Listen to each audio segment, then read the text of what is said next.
जीवन का सत्य धनवान सेठ की कहानी। नमस्कार दोस्तों, आप सभी को कुल कहानियाँ हिंदी में। दोस्तों, आज का प्रसंग है एक सेठ की कहानी। क्या आपने कभी सोचा है कि मेरे इस मानवीय जीवन का क्या अस्तित्व है?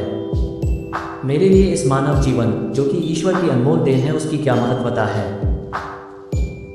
क्या आपने कभी अपने आप को गहराइयों से जानने का, समझने का प्रयास किया है? मानवीय तौर पर कहा जाए तो हम इस जीवन को सिर्फ अपनी ज़रूरतों को पूरा करते करते ही व्यतीत कर देते हैं।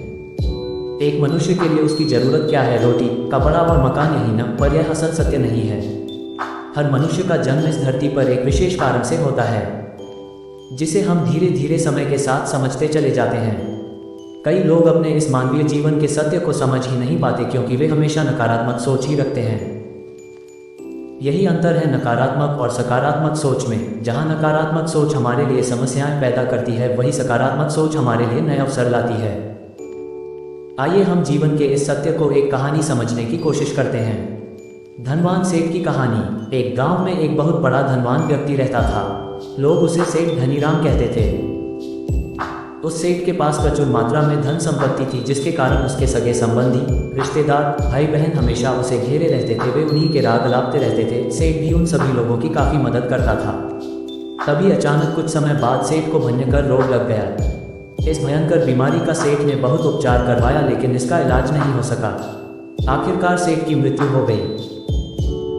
यमदूत उस सेठ को अपने साथ ले जाने के लिए आ गए। जैसे ही यमदूत सेठ को ले जाने लगे, तभी सेठ थोड़ी दूर जाकर यमदूतों से प्रार्थना करने लगे कि मुझे थोड़ा सा समय दे दो, मैं लौटकर तुरंत आता हूँ। दूतों ने उसे अनुमति दे दी।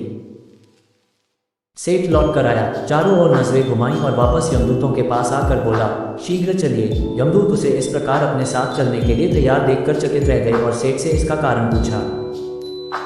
सेठ ने निराशा भरे स्वरों में कहा, मैंने हेराफेरी करके अपार धन एकत्रित किया था, लोगों को खूब खिलाया पिलाया और उनकी बहुत मदद भी की। सोचा था कि वो मेरा साथ कभी नहीं छोड़ेंगे। अब जब मैं इस दुनिया को सदा के लिए छोड़कर जा रहा हूँ, तो वे सब बदल गए हैं। मेरे लिए दुखी होने के बजाय ये अभी से मेरी संपत्ति को बांटने की योजना बनाने लगे हैं। किसी को मेरे लिए जरा सा भी अफसोस नहीं है। सेठ की बात सुनकर यमदूत बोले, इस संसार में प्राणी अकेला ही आता है और अकेला ही जाता है। इंसान जो भी अच्छा या बुरा कर्म करता है, उसे इसका परिणाम स्वयं ही भुगतना पड़ता है। हर प्राणी इस सत्य को समझता तो है, पर देर से। जीवन की सीख। हम इस बात को अपने जीवन में भी देख रहे हैं। लोग जीवन के सत्य को भूलकर मानव द्वारा बनाए गए जाल जैसे लालच, रुपये, पैसा, बुराई आदि तले दब गए हैं। आप जो भोजन ग्रहण करते हैं वह पेट में 4 घंटे रहता है, जो वस्त्र पहनते हैं वह 4 महीने रहता है, लेकिन जो ज्ञान आप हासिल करते हैं वह आपके अंतिम सांस तक साथ रहता है और संस्कार बनकर आपकी अगली पीढ़ी तक पहुंचता है। ज्ञान का बीज कभी व्यर्थ नहीं जाता। जो है जितना है सफल करते चलो, सफल करने से ही सफलता मिलती है। हर व्यक्ति को सकारात्मक तरीके से देखो, सुनो और समझो।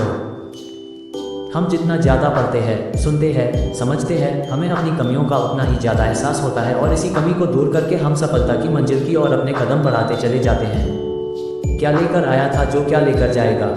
कर कुछ ऐसा जाओ कि लोग तुम्हें याद रख जाएंगे। आपको बस यह करना है। 1. कोशिश करो कि गलत काम नहीं करना। 2. किसी चीज़ को लेकर ज़्यादा लालची नहीं होना है।